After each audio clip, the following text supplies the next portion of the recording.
Impeza Nao, le scoutisme raconté à mon époque. 11e épisode, sortir de l'entre-soi scout. Le scoutisme apporte à des jeunes quelque chose qui nourrit leur vie, leur permet des rencontres nouvelles, peut-être leur permet de se révéler à eux-mêmes. Et donc on doit, quand on est engagé dans ce mouvement, n'être jamais satisfait du monde qu'on est et toujours en volonté d'aller en chercher d'autres, et probablement particulièrement ceux qui ne pensent pas que le scoutisme est fait pour eux. On a toujours besoin, que ça soit de parents, d'adultes, que ça soit de jeunes adultes, de responsables, on a toujours besoin de bénévoles, de forces vives. Et en étant dans tous les milieux, je crois que c'est un lieu de rencontre, un creuset qui permet de croiser des gens qu'on n'a pas forcément l'habitude de croiser, parce qu'on est souvent enfermé, soit dans son quartier, soit dans son milieu, soit dans sa famille. Et donc on a à croître, et croître en étant équilibré entre les jeunes qui viennent nous chercher directement, ou leur famille, mais aussi en allant taper à la porte de jeunes qui ne pensent pas que le scoutisme est fait pour eux. Alors le handicap dans le scoutisme, c'est particulier. Je pense à une proposition pour des personnes handicapées qui s'appelle Vent du large, où le but est d'encadrer des personnes en situation de handicap mental et ou moteur. Il me semble que c'est plutôt mental. Mais ils vivent le même scoutisme que nous. Et dans notre société, toute la différence de l'autre, elle est un peu oubliée, elle est mise de côté. Et chez les scouts, on n'oublie personne. Nous, scouts entre guillemets lambda, nous ne savons pas comment un scout soi-disant dit handicapé il vit le scoutisme, mais on sait qu'il est formé à la même école et qu'il a les mêmes valeurs, et on est tous un scout artisan de paix. On n'est pas scout pour le mouvement scout ou pour le scoutisme à part entière. On est scout parce que chacun des jeunes, et sûrement ceux qui en ont plus besoin que d'autres, je pense à des personnes en situation de handicap, je pense à des jeunes migrants par exemple. Il y a pas mal de mobilisations aujourd'hui de groupes scouts pour permettre des activités avec des jeunes migrants, permettre à chacun de vivre mieux, et en vivant mieux, d'avoir confiance en eux, confiance dans les autres, et de porter des projets tous ensemble. Dans ce cas-là, il faut être beaucoup plus nombreux et pas satisfait du nombre qu'on est. Ça veut dire aussi faire des efforts pour réussir à ouvrir des groupes en banlieue, des groupes avec des jeunes qui n'ont jamais entendu parler, qui voient ça, qui ont un certain lot de clichés sur le scoutisme alors qu'ils ne le connaissent pas du tout.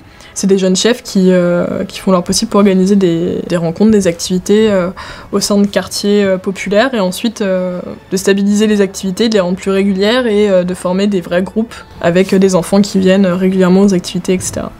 Du coup, il y a ce qu'on appelle le scoutisme en quartier, qui est l'idée justement d'ouvrir des groupes, de développer des activités scouts dans des zones où il n'y a souvent pas de groupe, et en fait souvent peu d'opportunités pour les jeunes de vivre des moments collectifs au sein d'un mouvement, d'un organisme, etc. Il y a de plus en plus de groupes qui s'ouvrent dans ces zones-là, ou de groupes qui effectuent ce qu'on appelle des ASP, des activités scouts de proximité, qui sont du coup des chefs qui vont une après-midi dans une cité, dans un quartier, et qui organisent des jeux, et qui du coup, au fur et à mesure, les enfants autour se ramènent. Et là vraiment, c'est un contexte dans lequel la méthode scout peut se révéler, mais assez incroyable et pleine de potentiel pour donner un cadre en tout cas un cadre où ces jeunes peuvent s'engager et développer plein de choses chouettes, quoi. Et ça, je pense que ça peut être une richesse dans les quartiers, d'y implanter le scoutisme. Et là aussi, en s'adaptant à son public, en étant avec lui et pas en étant en décalage. Je trouve que c'est une super initiative d'aller chercher des jeunes, parce qu'on peut faire du scoutisme en ville, on peut faire du scoutisme. Nous, à Paris, on a plein d'unités. Alors c'est vrai qu'il y a des espaces verts à Paris, mais on n'est pas tout le temps dans la forêt quand on va à Paris. Et c'est pas grave, parce que en tant que scout, j'ai déjà pas mal à agir dans ma ville, dans ma rue, donc on peut s'impliquer tout à fait scout de rue à fond, quoi. Alors le scoutisme, comme d'autres mouvements, vit aussi la réalité de la société. Il est question d'engagement, il est question de bénévolat, et puis il est question de laisser un peu de place à l'autre un peu différent pour qu'il trouve sa place parmi nous, et peut-être même d'aller le chercher. Alors, c'est plus pratique ou plus confortable pour un groupe scout de réunir les enfants de parents qui se connaissent bien, qu'on fait eux-mêmes du scoutisme. Mais peut-être que notre scoutisme, même pour eux, est plus utile, efficace, heureux, s'il est ouvert à des jeunes qui le découvrent, alors même qu'ils sont de famille, de culture, de milieu, qui n'ont pas l'habitude du scoutisme.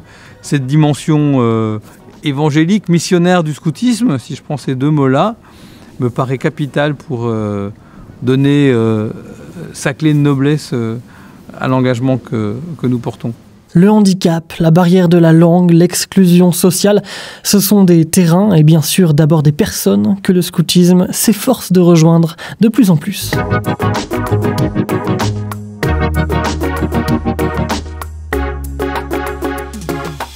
Merci d'avoir écouté le 11e épisode de Impeza Now, le scoutisme raconté à mon époque. Je suis Grégoire Dubois, j'ai produit et réalisé ce podcast, disponible sur toutes les plateformes d'écoute et même sur YouTube. Une série audio documentaire hébergée sur archive.org et distribuée par PodCloud. La musique a été composée par Timothée Mazurel et dans cet épisode, vous avez entendu les voix de Gilles, Maë, Vincent, Lily, Samuel et Roxane. Vos réactions, vos questions, impezanao@gmail.com et sur les comptes Twitter et Facebook du documentaire.